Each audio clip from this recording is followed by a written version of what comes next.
Tell me when to shoot. Making sure that Atreus wasn't a pain in your ass was a big part of this game.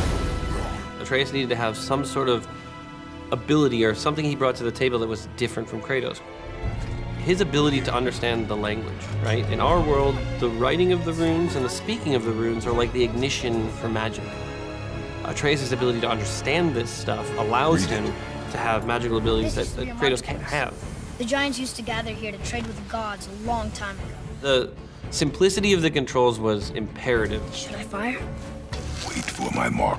We did not want to be giving commands or have complex orders or anything like that.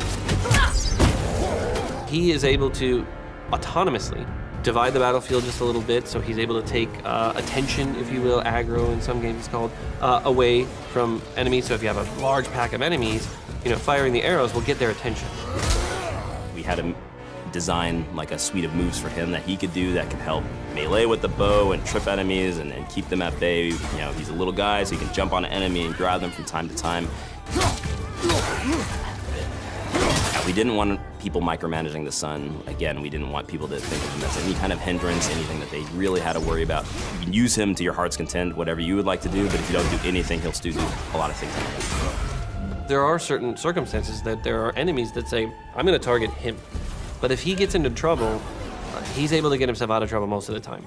When you're in a fight with Atreus, it's like you definitely feel his presence. He feels like he's there with you every step of the way. You wanted to make sure that he always felt like somebody that was helping Kratos and benefiting you, and you never want to be without him.